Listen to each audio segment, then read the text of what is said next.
सबको good morning भाई, everybody good morning. Good morning sir. Good morning. Good morning sir. तो कल जो चैप्टर पढ़ाया था आज उसको ही पढ़ा रहा हूं, क्योंकि कल there were certain questions.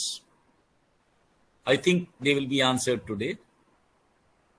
The reason is very obvious, क्योंकि इसको दूसरे ढंग से वील टेक अप। और नाउ जैसा आपको लिखना है इम्तहान में, we'll do that. The method you will adopt in writing, right? So we start from a different angle today. We start from the criticism of the classicals theory of interest. हाँ, वो तो बताएंगे, दोबारा बता देंगे, that I'll tell, लेकिन उतना detail में नहीं बताएंगे जितना कल बताया था, that I'll tell। लेकिन अब हर रोज एक ही चीज तो रिपीट नहीं कर सकते, बताएंगे जरूर, but from a different angle today, है ना। आज हम क्लासिकल से शुरू करेंगे, केन्स ने क्या कहा वहां पर आएंगे, एंड स्पेकुलेटिव मोटिव को दोबारा एक्सप्लेन करेंगे, that is true but not in the details. और आज हम इसमें लिक्विडिटी ट्रैप तक पढ़ा देंगे, या इसका हम इस्तेमाल भी बता देंगे। सो नाउ आई होप, अब तो स्टूडेंट्स की संख्या कुछ कम हो गई है, तो 167 दिख रहे हैं इस समय, तो मे बी कि this is the right amount. I do not no कितने बच्चे आते हैं, तो आई स्टार्ट राइट अवे। तो राइट अवे आने में मैं हमेशा प्रेजेंटेशन से ही शुरू करता हूँ, बिकॉज मुझे लिखे बिना बहुत सी चीजें एक्सप्लेन करने में दिक्कत होती है। I start with what is classical theory of interest, और उससे केन्स ने क्या नई चीज बताई, व्हाट डिड ही एक्चुअली से। तो बेसिकली क्या है, क्लासिकल्स ने नेशनल इनकम को डिस्ट्रीब्यूट करने के लिए, राष्ट्रीय आय की विभाजन करने के लिए, they divided into certain groups. For example, the land owner will get the rent, इसी तरह the labourer will get the wages. तो जो इंटरेस्ट उन्होंने बताया, वो बताया कि it will be given to capital owner. तो who gets the interest? Who has the capital. Capital क्या है? Capital is a part of wealth used for further production. अब इस शब्द को बार बार समझाने की जरूरत नहीं है, लेकिन एक मिनट में बता देता हूं।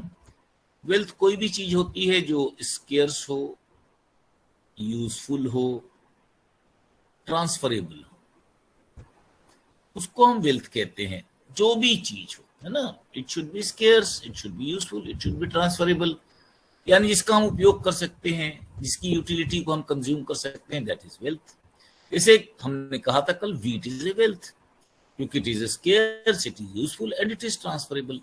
अब ये वीट क्या हो गया? वेल्थ। इस वेल्थ के दो पार्ट हो गए, one can be consumed, the other can be saved और इन्वेस्टेड। तो जो इन्वेस्टमेंट के लिए इस्तेमाल होता है, इसे कैपिटल कहते हैं।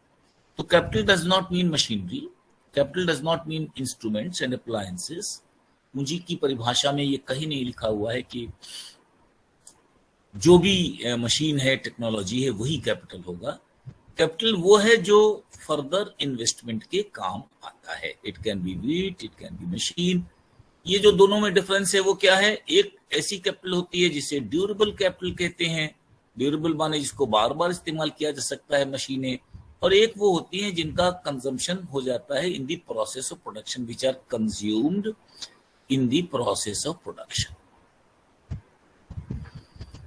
तो जो भी हमारा कैपिटल है, उसके बदले में अगर एक आदमी दूसरे आदमी को वीट दे, कैपिटल दे, तो उसके बदले में उसे इंटरेस्ट मिलेगा।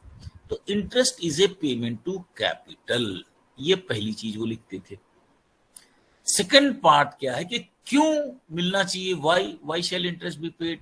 Because capital is productive. Capital जो है वो प्रोडक्शन में मदद करती है।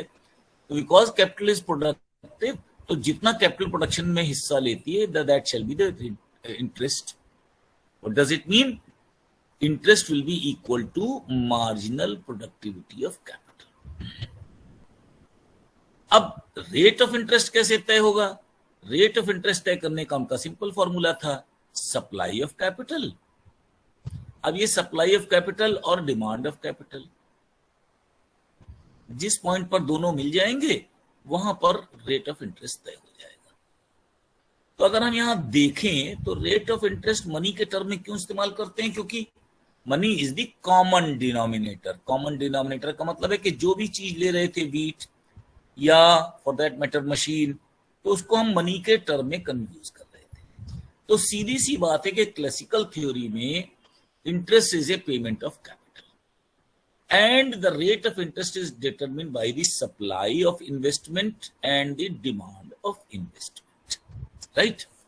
अब यहां पर केन्स आते हैं और अपनी बात कहते हैं और कहते हैं कि इंटरेस्ट जो है is a payment on money. इसीलिए इनकी थ्योरी को हमने क्या कहा? Interest is A purely monetary phenomenon. जो ब्याज है वो प्योरली मॉनेटरी फिनोमिनन है, यानी अगर कोई मुद्रा को देता है तभी उसे ब्याज मिलता है। व्हीट को देने पर ब्याज नहीं मिलता हम नहीं कहते हैं, बट बेसिकली ब्याज जो शब्द है उसका इस्तेमाल कब होता है? When we give some funds. तो जब मनी देते हैं उसके बदले में मिलता है। तो interest is in fact A cost of money. इसीलिए उनकी थ्योरी को हमने क्या कहा? Monetary theory of interest. तो सबसे पहला अंतर हम लोगों को समझ लेना चाहिए कि जो इंटरेस्ट है वो कॉस्ट ऑफ मनी है, यानी पेमेंट ऑन मनी है, इसके अलावा कोई चीज नहीं है। प्रश्न है कि फिर मनी तो कितनी भी छापी जा सकती है, घटाई बढ़ाई जा सकती है, तो अगर ये कॉस्ट ऑफ मनी है तो फिर क्यों लोग पेमेंट करते हैं? Why interest? मैंने कहा ना 3 सवालों का जवाब देना होगा। तो पहली चीज तो उन्होंने कहा कि interest is paid on money. इससे पहले लोगों ने क्या कहा था? Interest is paid on capital. Question number 2, why interest? Interest किसके बदले में पेमेंट है? This we wrote. Now why interest and what shall be the rate of interest? What shall be the rate of interest? तीन ही चीजों को हमको बताना होता है किसी भी थ्योरी में। तो केन्स के हिसाब से पहला प्रश्न बिल्कुल क्लियर है, interest is a payment on money, is not a payment on capital, जैसा क्लासिकल्स कहते हैं। इसीलिए इनकी थ्योरी को हमने क्या कहा? Purely monetary theory. प्रश्न है why interest? Because money is demanded by people and people want to keep it. अब ये जो वांट टू कीप इट है, इसके लिए उन्होंने शब्द इस्तेमाल किया, इसीलिए इस थ्योरी का नाम ये पड़ा लिक्विडिटी प्रीफरेंस, तरलता पसंदगी। तरलता पसंदगी का मतलब है हमको मनी का एक गुण बहुत पसंद है, एक गुण बहुत पसंद है, that this money is most liquid commodity of the world. इससे ज्यादा कोई चीज लिक्विड हो ही नहीं सकती, क्योंकि इसको रॉकेट में बदल सकते हैं, हेलीकॉप्टर में बदल सकते हैं, गेहूं में बदल सकते हैं, हाथी में बदल सकते हैं। It can always be changed into any shape, और उसके लिए समय की भी जरूरत नहीं है, 0 पॉइंट ऑफ टाइम। तो ये जो इसकी विशेषता है लिक्विडिटी, इसके कारण we prefer to keep money, we prefer to keep money for the quality of money which is liquid. That means it can be changed into all shapes, into all sizes, into all quantities. इसलिए हम इसको सबसे ज्यादा पसंद करते हैं। आप जानते हैं कि दुनिया में एक शब्द इंटरनेशनल लिक्विडिटी इस्तेमाल होता है, और इंटरनेशनल लिक्विडिटी किसके लिए इस्तेमाल करते हैं? सोने के लिए, डॉलर के लिए। क्यों? इसलिए कि इंटरनेशनली हमारे देश की जो मुद्रा है वो कहां कन्वर्ट होगी? केवल अपने देश में कन्वर्ट होगी। हम अगर इसको ले जाकर अमेरिका में कहें तो कहेगा we will not take your money. लेकिन डॉलर या सोना एक ऐसी चीज है जो दुनिया के हर जगह चल सकती है, that can change its into shape. तो इसलिए dollar as a currency and gold as a commodity are called as international liquidity. That means they can be exchanged anywhere in the world without serious problems. इसीलिए liquidity preference शब्द का इस्तेमाल किया गया। सवाल है कि लिक्विडिटी हमें क्यों चाहिए, इसको पहले एक्सप्लेन करेंगे और तब हम रेट ऑफ इंटरेस्ट पर जाएंगे। तो मनी इज डिमांडेड बिकॉज, यहां पर बिल्कुल कंफ्यूजन नहीं करना है, money is not A commodity, पहले समझ लेना चाहिए, क्योंकि कमोडिटी तो कंजम्पशन में इस्तेमाल होती है। तो जब हम किसी कमोडिटी को डिमांड करते हैं तो क्यों करते हैं? Demand of a commodity is for its consumption. इस कंफ्यूजन को दूर कर देना है और क्या कहना है? Money is an asset, it is not consumed, rather it has a special characteristic, that is its liquidity.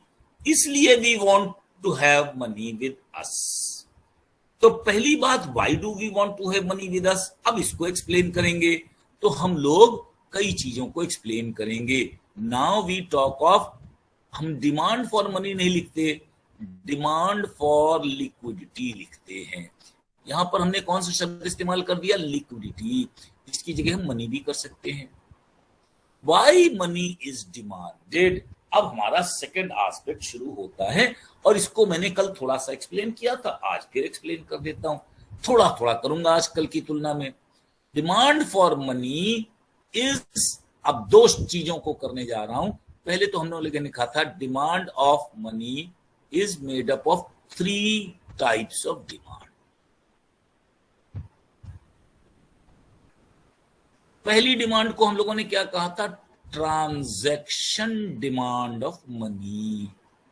ये बिल्कुल फिशर की बात है, transaction demand of money. Money is used for transaction purposes. तो अगर money is used for transaction purposes, it can always be used. कुछ आवाज आ रही, इको है। ट्रांजैक्शन डिमांड ऑफ मनी को हमने लिखा कि this transaction demand of money is a function of Y. यानी अगर वाई बढ़ेगी तो ये डिमांड बढ़ेगी, और वाई घटेगी तो ये डिमांड घटेगी। जिसके पास जितना ज्यादा पैसा होगा उतना ट्रांजैक्शन ज्यादा होंगे। This is Y, this is transaction demand of money. कहने का मतलब क्या है कि इस डिमांड में, इस ट्रांजैक्शन डिमांड ऑफ मनी में रिलेशनशिप किसका है? केवल और केवल वाई का है। अगर हम कहें तो एक और चीज यहां पर अब लिखना शुरू कर देंगे, it is interest in elastic, ब्याज बेलोचदार। कहने का मतलब क्या है, इसको समझ भी लेते हैं यहीं पर।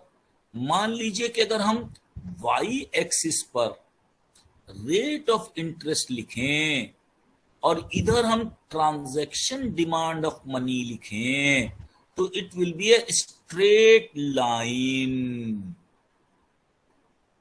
यानी जो ट्रांजैक्शन डिमांड ऑफ मनी है, that will be does not have any effect, चाहे इंटरेस्ट रेट इतना हो जाए, चाहे इंटरेस्ट रेट इतना हो जाए, चाहे इंटरेस्ट रेट इतना हो जाए, चाहे इंटरेस्ट रेट इतना हो जाए, चाहे इंटरेस्ट रेट।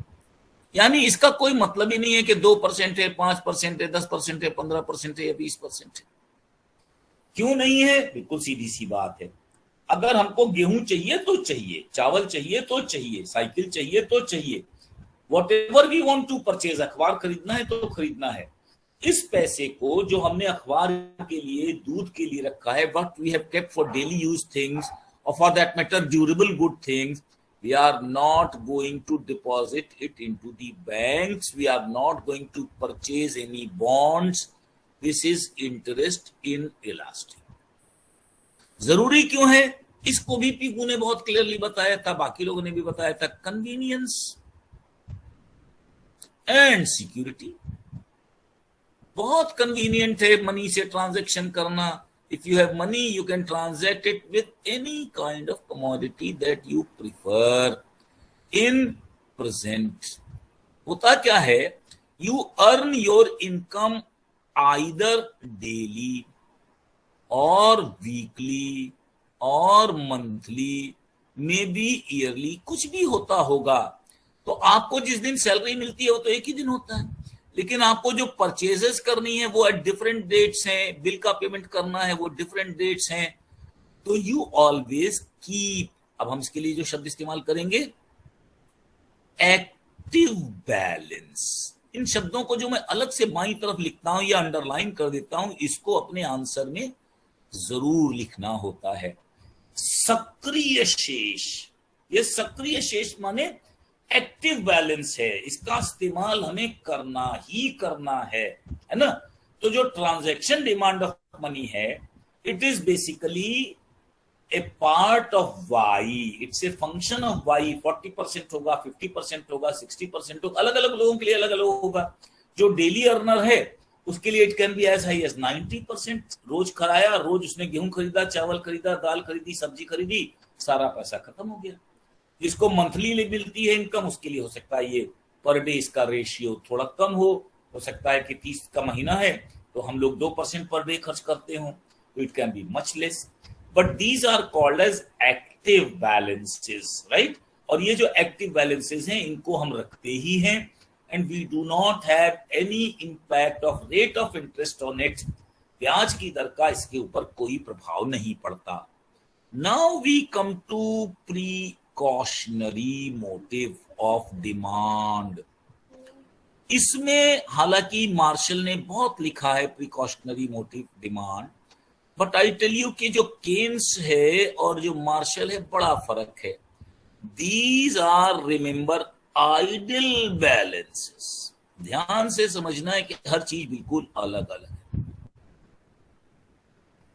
इन बैलेंसेस को हम आइडल रखते हैं, मतलब जेब में पड़ा है ना, इसका इस्तेमाल करना नहीं चाहते हैं, इसका इस्तेमाल we don't want to use it, we want to keep it idle for ever and ever, but we know what we know, that rather we expect certain things to happen, certain things to happen।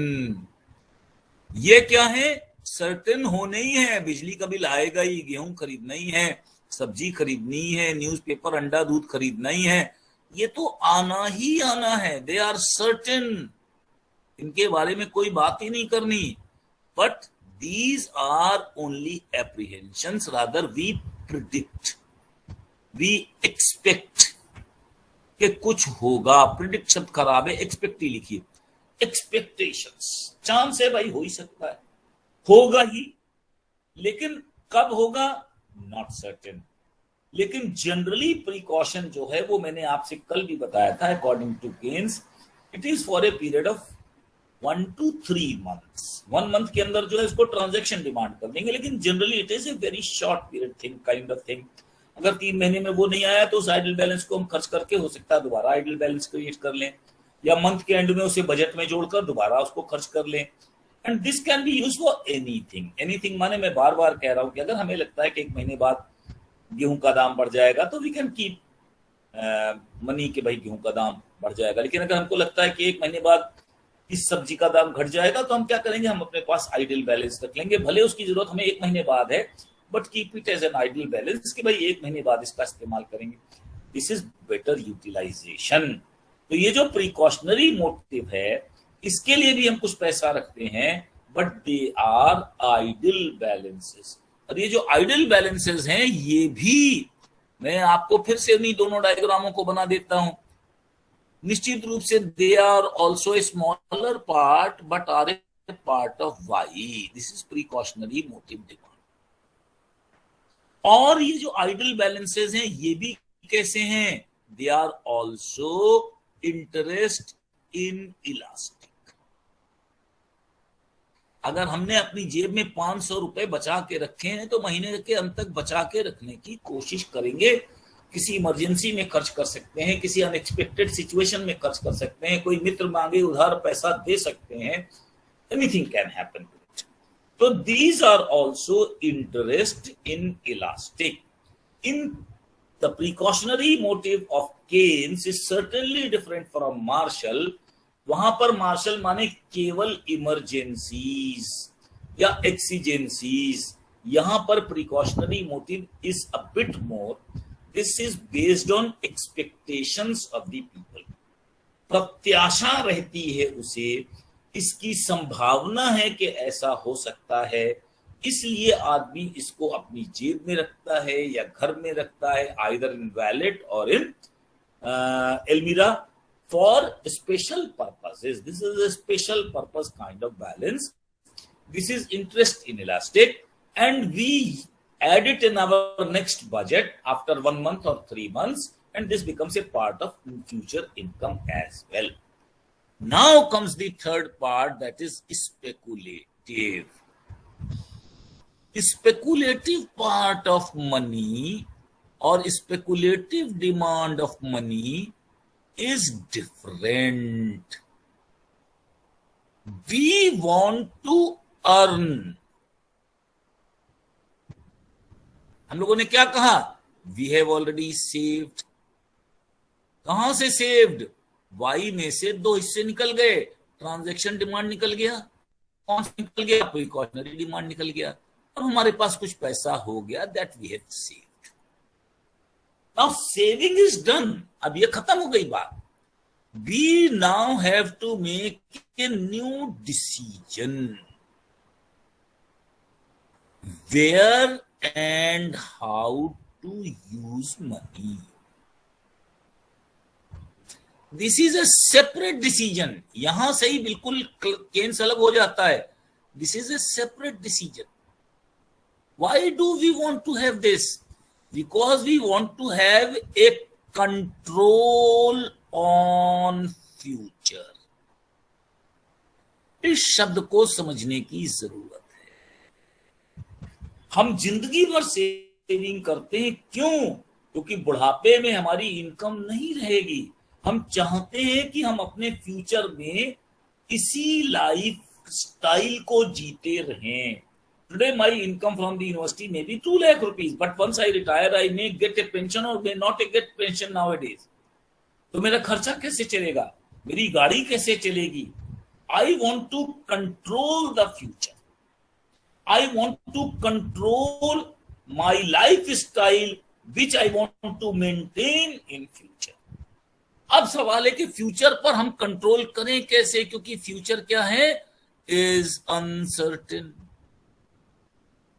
हमको तो 3 महीने के बाद की चीजों को, मैंने फिर 3 महीने लिख दिया क्योंकि there is a difference between a debt fund and an ideal fund. बार बार मैं शब्द को लिख रहा हूं. आइडियल फंड का मतलब है जो हमने प्रिकॉशन के लिए रखा है.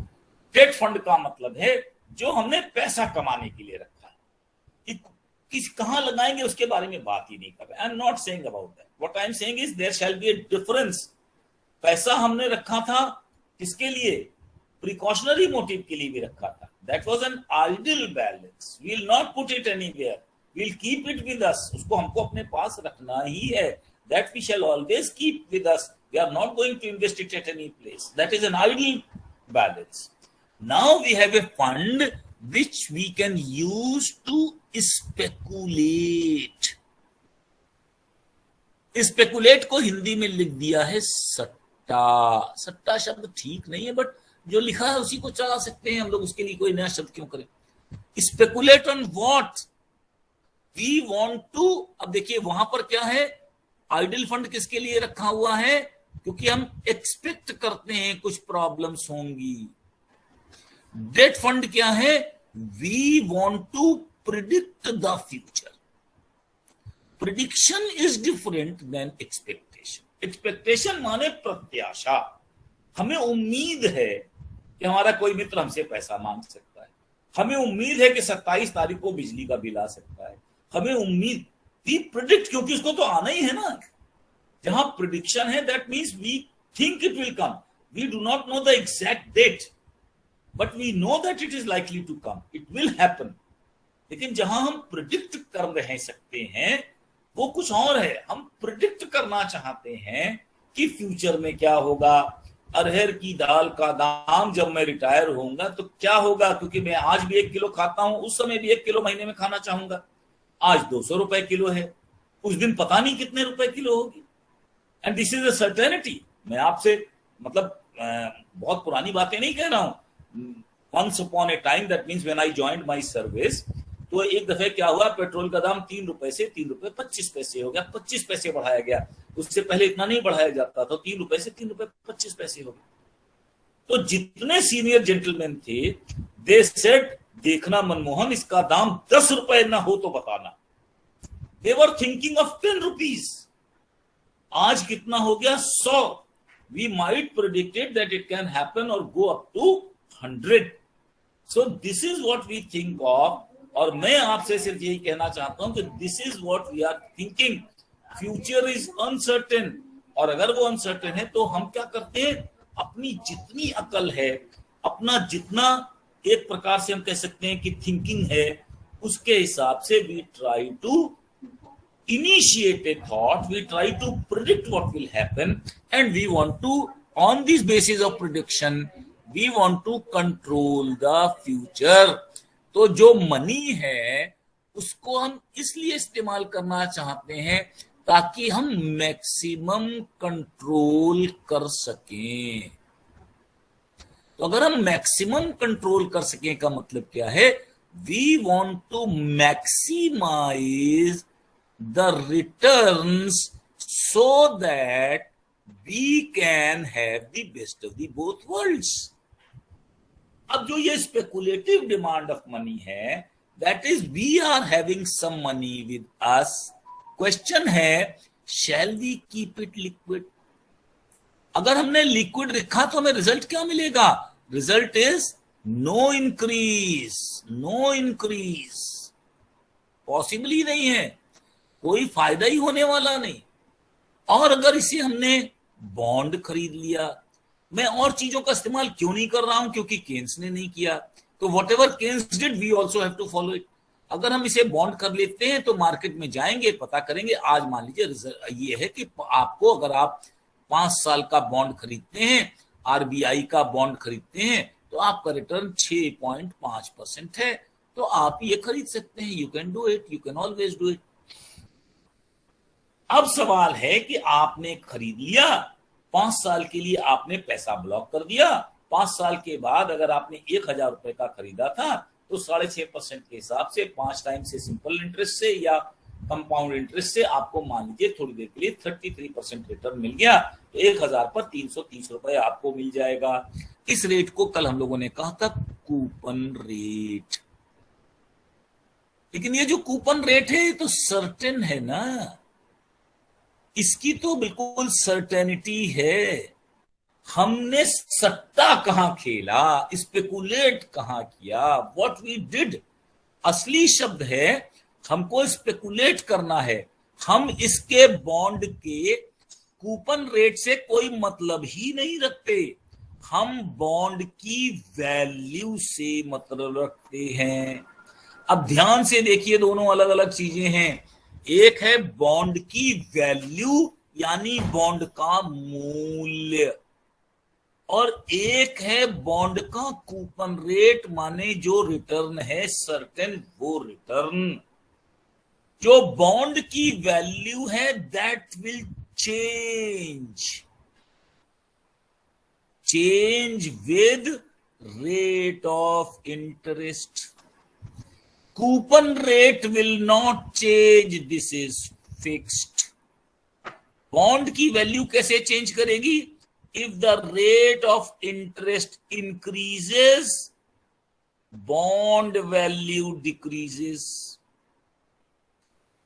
by same proportion, by same proportion. एक सेकेंड, क्या बात है भाई? ले बेटा, अपने आप खोल के उठा ले।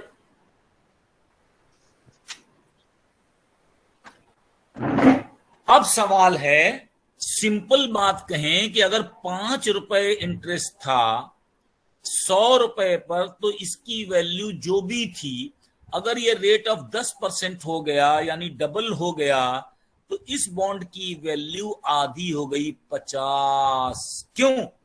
क्योंकि अब 50 रुपए निवेश करने पर आपको कितना मिलेगा? जितना पहले 100 रुपए निवेश करने पर मिलता। तो अगर आपने अपने पास लिक्विड मनी रखा होता तो फिर क्या कर सकते थे? You could have simply invested now when the rate of interest has risen, और आपको 50 रुपए पर 5 रुपए मिलने लगते, you could have got that much. पहले आपने कितना इन्वेस्ट किया? 100, और मिल कितने रहे? 50। तो जो पुराना बॉन्ड था उसकी वैल्यू कितनी हो गई? 50। इसका उल्टा होता, उसको भी आप सिंपली कैलकुलेट कर लीजिए कि मान लीजिए 10 रुपए रेट ऑफ इंटरेस्ट होता, अगर ये 5 हो जाता तो आपकी वैल्यू 100 से 200 हो जाती। तो जितना बॉन्ड की वैल्यू डिक्रीज होगी, कितनी? जितना रेट ऑफ इंटरेस्ट इंक्रीज होगा, और उतनी ही बढ़ेगी जितना रेट ऑफ इंटरेस्ट डिक्रीज होगा। There is an inverse proportional relationship. क्यों प्रोपोर्शनल है? क्योंकि जितना आपको फायदा होने वाला है विपरीत एवं आनुपातिक, उस हिसाब से आपके लिए अंतर होगा। तो सट्टा क्या है?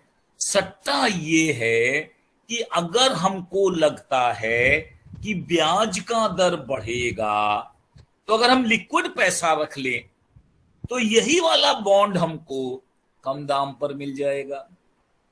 सट्टा क्या है?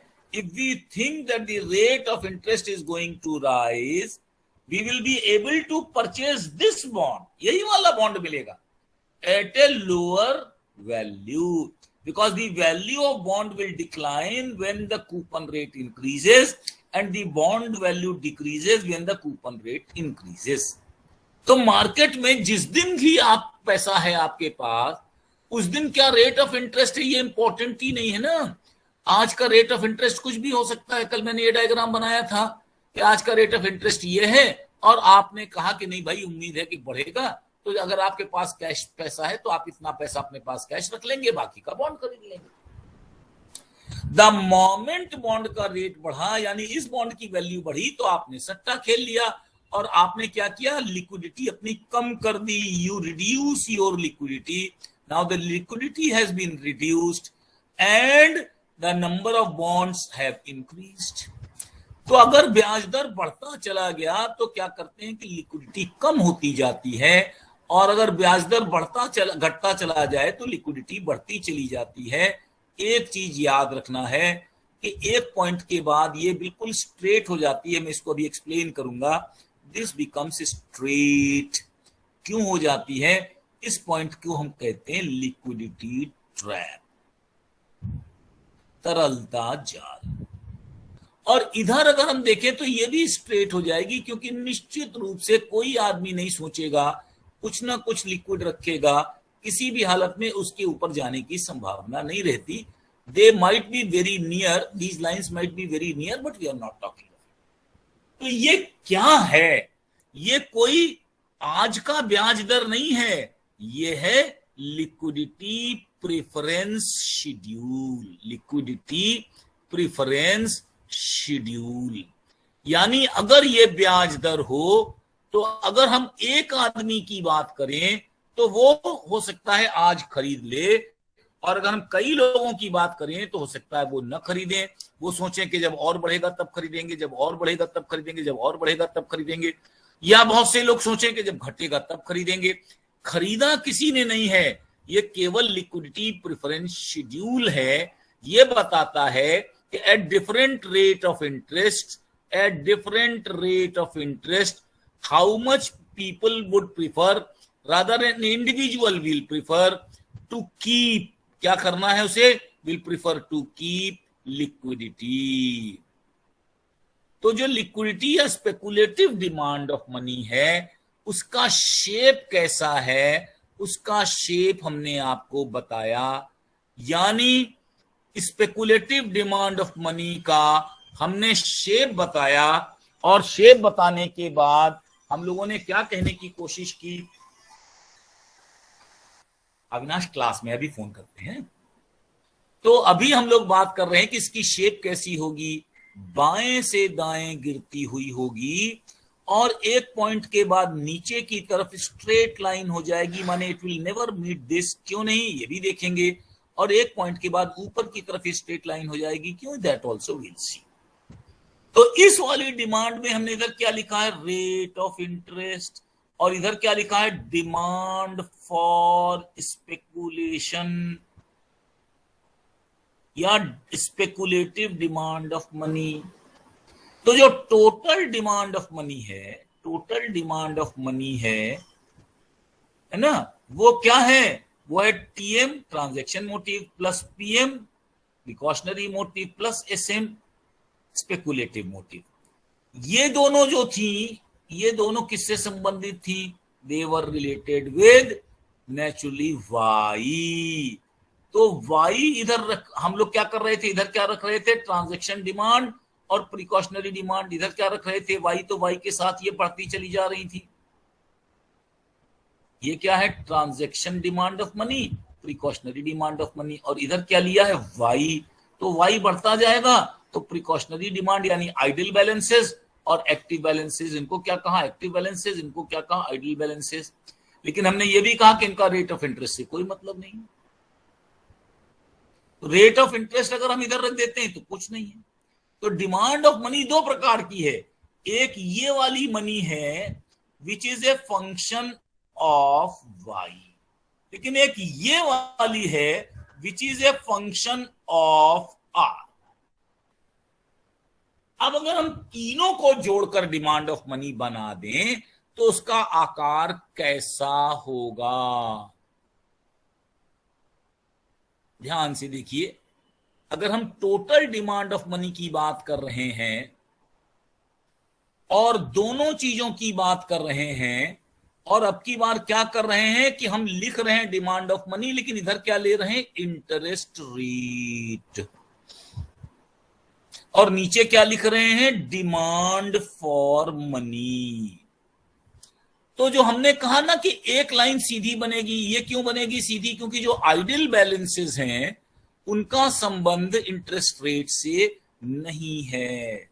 इनको हमने आइडल बैलेंसेस कहा, इनको हमने प्रिकॉशनरी मोटिव कहा। एक और लाइन है जो ट्रांजैक्शन मोटिव की है, जिसको हमने एक्टिव बैलेंसेस कहा। ये जो ट्रांजैक्शन मोटिव की डिमांड है, इसका भी इंटरेस्ट से कोई संबंध नहीं है, इसलिए इसको हमने कहा ट्रांजैक्शन मोटिव। और जो तीसरी है उसको हमने कहा स्पेकुलेटिव मोटिव। वो यहां से शुरू होती है कि यहां से शुरू होती है कोई मतलब नहीं, लेकिन दैट इज लाइक दिस।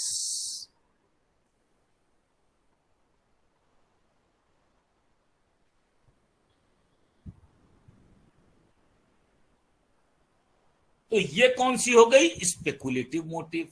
अब हमको क्या करना है, तीनों का हॉरिजॉन्टल एडिशन करना है, यानी इसको इसको और इसको जोड़ देंगे तो टोटल डिमांड ऑफ मनी मिल जाएगी। तो अगर हम एक डायग्राम राइट साइड में बनाएं, राइट साइड में हम टोटल डिमांड का बनाएं, तो शुरू में डिमांड कैसी होगी, निश्चित रूप से सबसे ज्यादा किसका प्रभाव पड़ेगा, इन दोनों का पड़ेगा, ट्रांजैक्शन मोटिव का और प्रिकॉशनरी मोटिव का। तो डिमांड रेखा कहां से शुरू हो रही है, यहां से शुरू हो रही है, और शुरू में तो बहुत ब्याज का प्रभाव भी नहीं पड़ेगा। काफी दूर तक ऐसे चलने के बाद ये एकदम से अब किसका प्रभाव पड़ने लगा, स्पेकुलेटिव मोटिव का प्रभाव पड़ने लगा, और स्पेकुलेटिव मोटिव का काफी दूर तक प्रभाव पड़ा, और उसके बाद ये स्ट्रेट लाइन हो गई। तो ऊपर ये स्ट्रेट लाइन क्यों है, क्योंकि कुछ पैसा जो ट्रांजैक्शन और प्रिकॉशनरी मोटिव का है वो तो हम रखेंगे ही रखेंगे, स्पेकुलेटिव मोटिव भी थोड़ा देर तक स्ट्रेट लाइन है। और ये जो स्पेकुलेटिव मोटिव की लाइन है, टोटल डिमांड ऑफ मनी, इस प्रकार की हो गई, यानी इसके बीच में ये जो है एक प्रकार से कॉन्वेक्स टू दी ओरिजिन हो गई। अब सवाल ये है कि ये क्या हो गई हमारी, transaction, speculation and precautionary motive को मिलाकर this is demand of money. और इस डिमांड ऑफ मनी को हम ध्यान से देखिए, जो डायग्राम बना रहे हैं, इधर रेट ऑफ इंटरेस्ट लिख रहे हैं, क्योंकि इसका संबंध रेट ऑफ इंटरेस्ट से है, किस वाली का, केवल स्पेकुलेटिव पोर्शन का है, बाकी पोर्शन का कोई नहीं है। तो ये जो पोर्शन का है, इस पोर्शन में से ज्यादातर हिस्सा किसका है?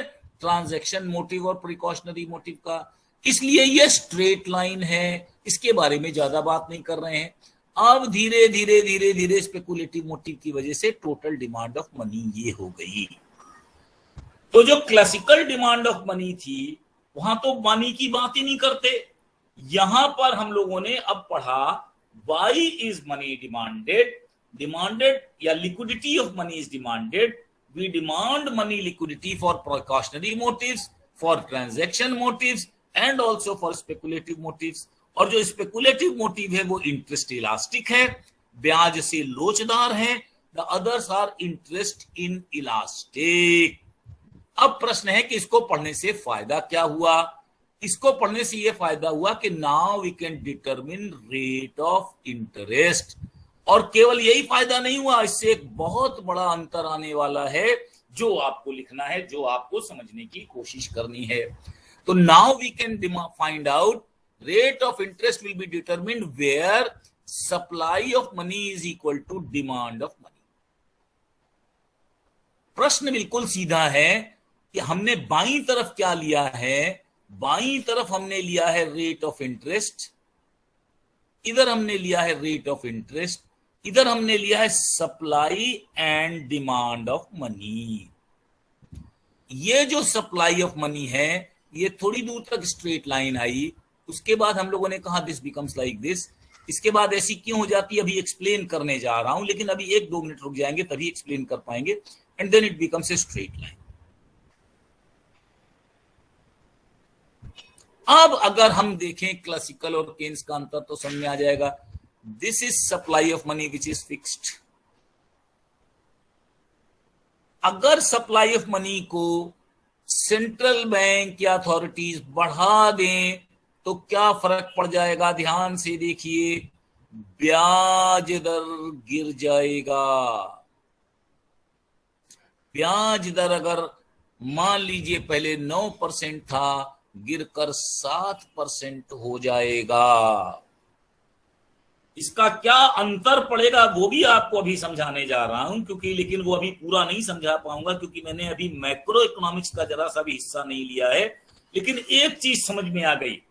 क्या समझ में आ गई?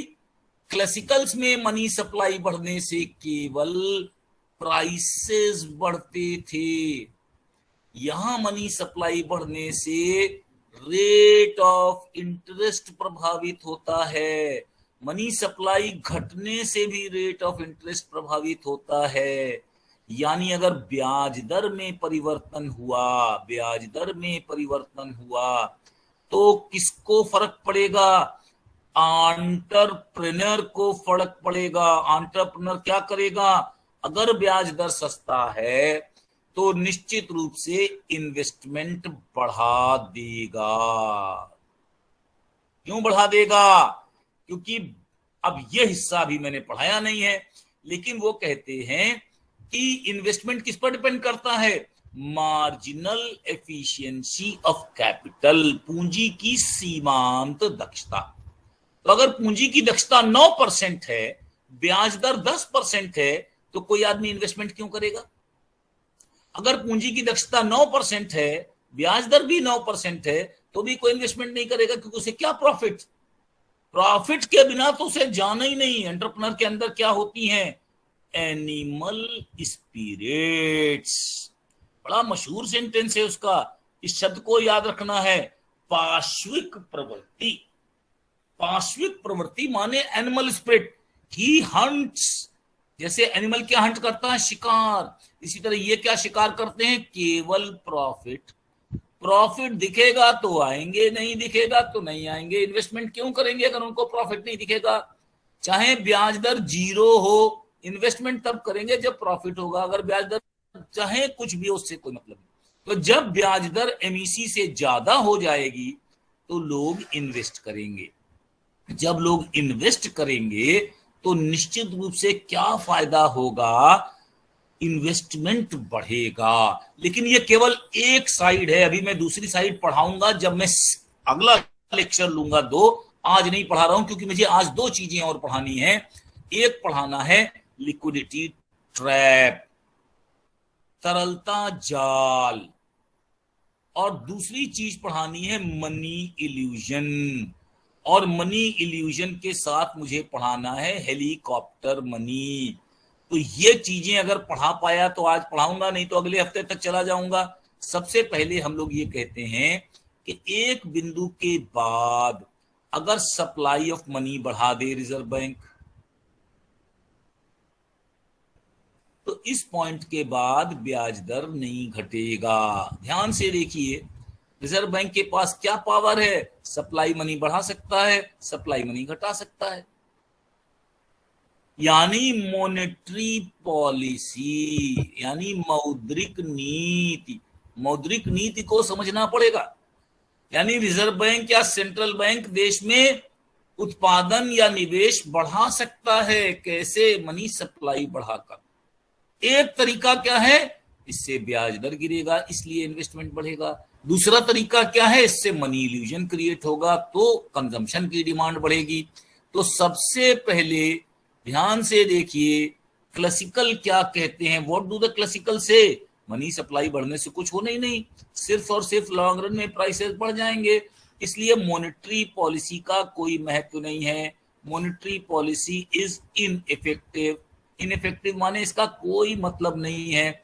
दिस इज अप्रभावी, this is can not be use, क्योंकि इससे कुछ होना ही नहीं। मनी सप्लाई से तो केवल प्राइसेस बढ़ेंगे, इससे क्या होना है? केन्स कहते हैं monetary policy is very useful. Monetary policy बढ़ाकर, मनी सप्लाई को बढ़ाकर हम इंटरेस्ट रेट घटा सकते हैं, या मनी सप्लाई को घटाकर हम इंटरेस्ट रेट बढ़ा सकते हैं। यानी मॉनेटरी पॉलिसी इज यूजफुल। लेकिन वो कहते हैं कि monetary policy will become useful up to a point. Monetary policy will be useful up to a point. मैं फिर से कह रहा हूं, जो मैं पढ़ा रहा हूं मुश्किल है, मैं जानता हूं केन्स को समझना मुश्किल है, क्योंकि केन्स को 3-4 तरफ से पढ़ाना पड़ेगा मुझे। एक नेशनल इनकम की साइड से पढ़ाऊंगा, फिर एम्प्लॉयमेंट की साइड से पढ़ाऊंगा, तब जाकर आपको थोड़ा थोड़ा समझ में आएगा, और बिना केन्स समझे कोई चीज आगे आती नहीं। ये क्यों हो जाता है लिक्विडिटी ट्रैप? ये कौन सा रेट ऑफ इंटरेस्ट है? ये रेट ऑफ इंटरेस्ट, पहली बात तो केन्स कहते हैं, कैन नेवर बी जीरो। क्योंकि कभी भी कोई आदमी, क्या है पूरा सिद्धांत? एक्सपेक्टेशंस। हम लोग ये एक्सपेक्ट ही नहीं करेंगे कि ब्याज दर जीरो हो सकता है। कोई एक्सपेक्ट नहीं, कभी किसी के एक्सपेक्टेशन का सवाल ही नहीं। मान लीजिए ये 1% हो गया, तो जितने भी हमारे बियर थे अब सब भूल हो जाएंगे। क्यों भूल हो जाएंगे? अब इसके नीचे क्या करेगा? जब इसके नीचे गिरेगा ही नहीं, तो बॉन्ड की वैल्यू नहीं बढ़ेगी।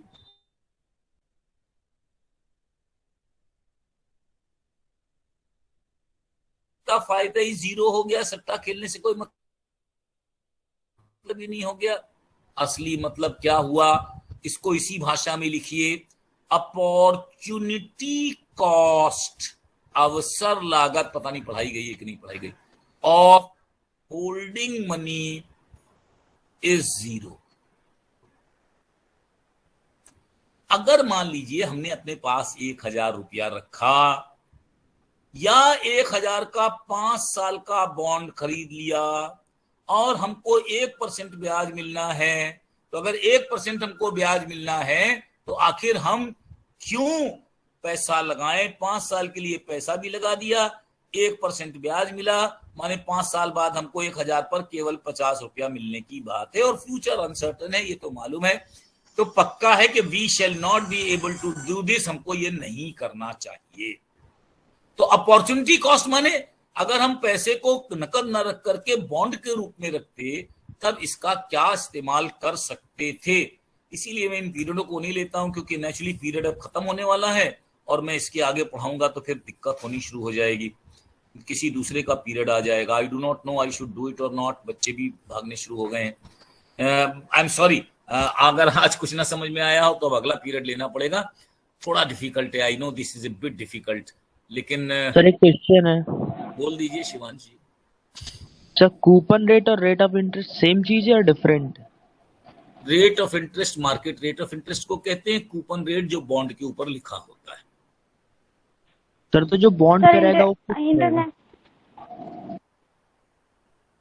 आसिफ खान बोल रहा है, कोई और बोल रहा है, कोई लड़की बोल रही, मानस बोल, नहीं जानता हूँ, पूछो सवाल, पूछ लो जो पूछना हो बेटा। सर जो कूपन रेट पर रेट ऑफ इंटरेस्ट लिखा रहेगा, जो परसेंट लिखा रहेगा वो फिक्स रहेगा। हाँ, कूपन रेट चाहे कोई भी हो कभी चेंज नहीं होगा। वो जितने दिन का लिया है बॉन्ड, जितने दिन का फिक्स डिपॉजिट कराया वो नहीं चेंज करता, मार्केट रेट ऊपर नीचे होता रहता है। सर इंटरनेशनल ट्रेड के लिए हम गोल्ड और डायमंड का यूज कर सकते हैं? डायमंड का नहीं कर सकते हैं, क्योंकि डायमंड की वैल्यूएशन करना मुश्किल होता है। गोल्ड की वैल्यू हमेशा ठीक होती है, इसलिए गोल्ड का कर सकते हैं। गोल्ड दिया ही जाता है, लिया ही जाता है।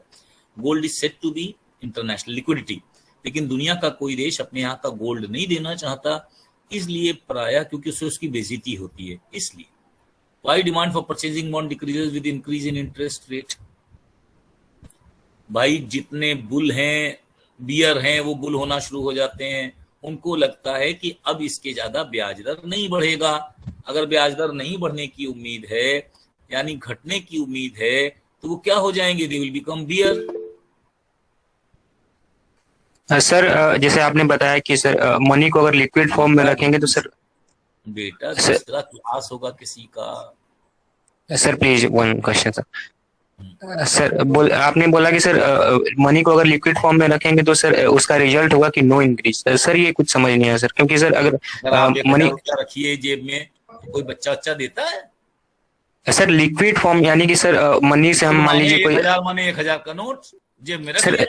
सर लिक्विड फॉर्म आपने बताया था कि सर मान लीजिए कोई जमीन खरीद ले या फिर ऐसा कुछ, तो सर वो लिक्विड फॉर्म। लिक्विड नहीं कहा, वो तो स्पेकुलेशन हो गया। लिक्विड माने कैश। लिक्विड से कुछ भी खरीद सकते हैं, लेकिन लिक्विडिटी अलग है। लिक्विडिटी का मतलब कैश, और उससे कोई पैसा नहीं मिलता। हाँ बेटा, कम समझ में आया उत्तम जी, टाइम खत्म हो गया। I will do it in the next period, I will do it. Money illusion और वो अगले पीरियड में करेंगे, कुछ मैक्रो से पढ़ाएंगे तब। अब क्लास, दूसरे क्लास का टाइम हो गया, लीव इट आउट।